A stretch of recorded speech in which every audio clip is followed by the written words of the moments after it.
Hello and welcome to my next video for the Newmarket Chamber Orchestra on Beethoven's First Symphony, which focuses on the final epic movement today. I'm again going to go off a script to make sure I don't miss anything important. And this isn't an exhaustive look at the movement. There will be undoubtedly more things to look at when we're back together playing together. But I hope it sets out the plans for what I'm trying to do with it. When I'm giving out the markings later on in this video, I'll be referring to my score. So it might take a moment or two to find exactly what I'm going to talk about before hopefully giving you time as well to grab a pencil and have that at the ready. This video is aimed to give you an overview, particularly focusing on the fourth movement, as I say, a few areas to point out style-wise, as well as a couple of areas to highlight exactly what I'm doing conducting-wise, so you can see how that fits together. And I will also aim to scan either the full score or certain parts of the score, just so that's another way of seeing what I'm talking about and with my markings as well. So if you're not certain about a couple of the markings I give us, you can refer to the score. But do put it in an email at any point if you've got a question. Then we're into this blistering allegro, I suppose you could call it. I'm not fully set on a tempo here. We'll see how it fits together when we're back playing together, but definitely nothing more than crotchet equals 138. I suspect actually it'll be under that a little. The usual practice rules apply for these, flies away with itself, some of these semiquavers and quavers, so just keep it slow, gradually work it up. That's the only way we'll secure locking those patterns in. It's challenging music, so you take time. We know that this is a challenging final movement for sure, so we have to break it down, take it slow. I don't need to sing lots of rhythms, really, I don't think, in these videos. You can do all that. So what follows now for the rest of this video is really just a few stylistic points, key areas to kind of mark up and who's important where, what have you. And again, this process, I guess, sets us up on an even keel so that when we're back together, some of this process is already done so that we can be just stretching it more in terms of what we're trying to get out of it. So in this opening allegro, it's really important that we keep it light across all parts, cellos and basses, those repeated crotchets, bom, bom, bom, really lifted. Keep it light all the time. That scaling figure, as I said, keeps coming back. It's going to pop all the way through the movement. Lightness of touch is the way. Okay, that will come with the speed, obviously, as well. But knowing the pattern really will help. Bar 14 and 15. I'm saying in my notes now that I have to demo it. So what we're after is a strong weak.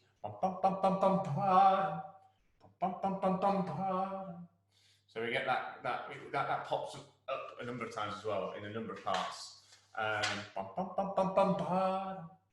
Yeah, so we're kind of leading into 15, and then we kind of tuck it away again. So we get that kind of ebb and flow that I talk about a lot. It's great, and a number of instruments get that.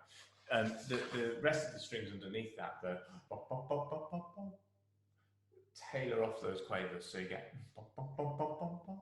just pulls away, and that'll be super just to get that nice little stylistic approach. Cool. Cadence into letter A, really nice and big actually. I think here, don't hold back, including the brass drivers through, so it's nice and loud. But then what follows just after letter A, there's lots of shape that I'm after in the trumpets, horns, and oboes at letter A. So da da. So that crotchet and the third bar of letter A just tailors off again. Da dee, da da. So you're always finishing weaker in the oboes, horns, and trumpets at that point around letter A, first 6 bars. That'll be nice just to get that nice style in. Yes, the Sforzandos, pops up a good number of times in this movement. They need real kick and bite, quite harsh almost on the start. So again, lots of articulated attack behind them, so they're really, really strong whenever they appear. Bars 46 to 54. Okay, yes, cellos, basses, and bassoons have it first, then the flutes and oboes and clarinets get in on the act as well. great tune here. Let's hear it. It's got to be big. Okay, so from 46.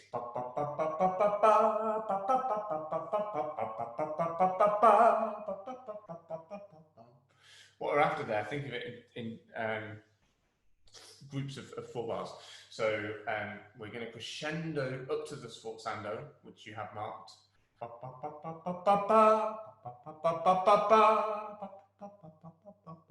Fade off, and then back up. So those 8 bars.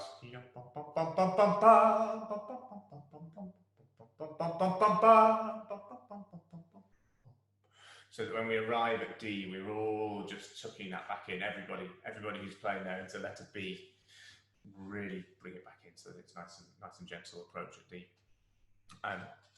D or B? B, going into B. And that kind of leads us to this next bit, which is nice and sweet. It's not all kind of hammering, or always hammering. This lovely little sweet section. So yeah, it's key to get the interplay between the violins, the oboes, the bassoons, and the flutes here. Keep it light and the sighing feel that we're after, particularly the quavers in bars 60 to 62.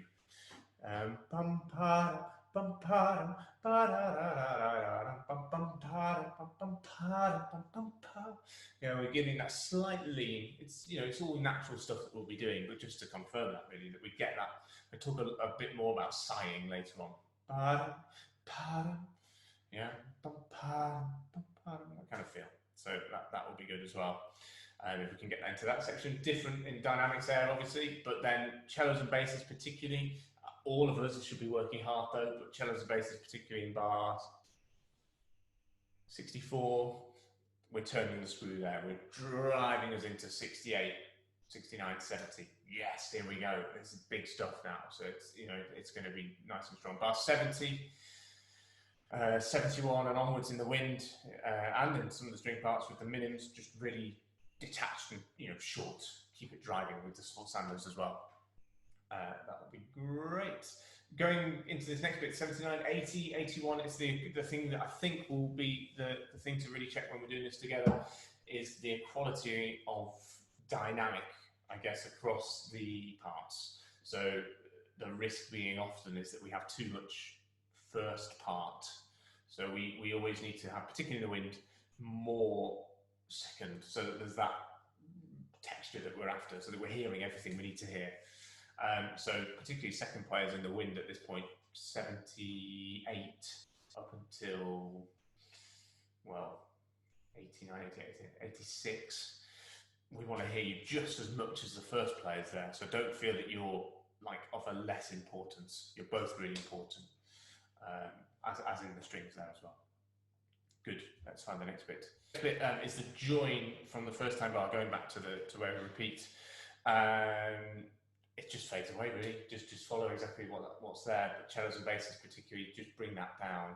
So every single quaver, imagine in the first time bar, it's just getting softer each time, so that we get back to the opening of that light allegro.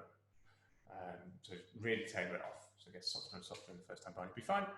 That's good. Then obviously we do the repeat, and that's fine, as we've touched on. By the time we hit the second time bar, we're moving to a different direction. Although keeping some of that scaling passage is still there in the first violins. But we've got this sighing motif now that is appearing both across the strings and the wind. And again, we're looking for, this is bar, second time bar, 98, just after the second time bar.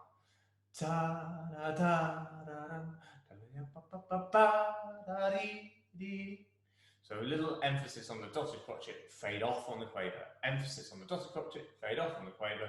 By the time you've hit 104 though, your crotchet 104 on the downbeat needs to be soft. Dee da dee da.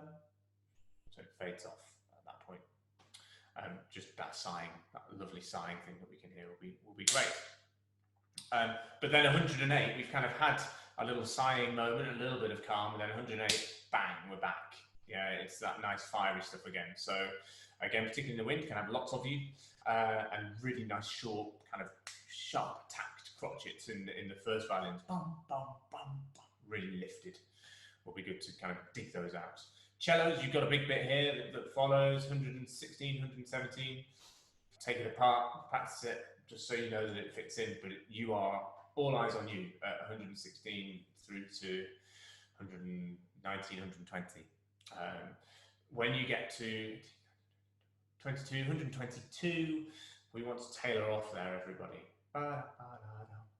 It just brings in lighter, and then we're back into a lighter kind of moment again. So we've had our Beethoven fiery moment, but now it's more chamber, in fact, this next bit. And this is a really important bit for strings, which we'll practice together. It's just getting that interplay again between the first violins and the second violins, because we have a bit of first, then the seconds, then the first, and the seconds, and we get this kind of bouncing across from each other. So that'll be key. So I'm talking about 122 all the way through, really, till, well, gosh, it goes on quite a bit, up until when we're back into unison at 138.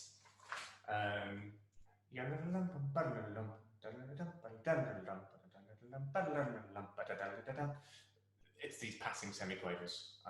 So I guess seconds is just actually being really confident with them that you're doing something very different. Well, you're not doing something hugely different, but you are in at a different point to what the first are doing. So it's having that confidence of being there and going for it. Good.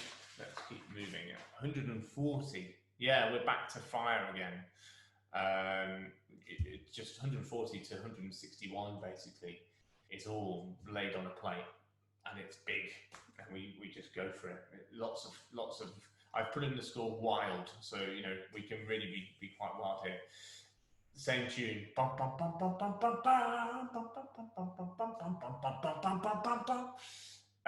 You're still going to kind of give me the little drive into the sforzando in a way, but less softness. It's all pretty big, really. So we'll keep it big up until 161, when the flutes and the winds start just pulling us back down again, which is good.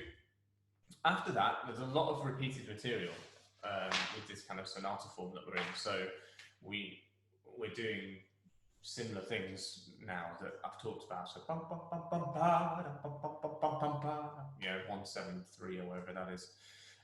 So it's very, you've got the idea of what I'm after for a lot of what's coming next. It moves around a little bit. If we go to letter F, just before letter F, though, going into letter E, that's a little bit with conducting we need to talk about.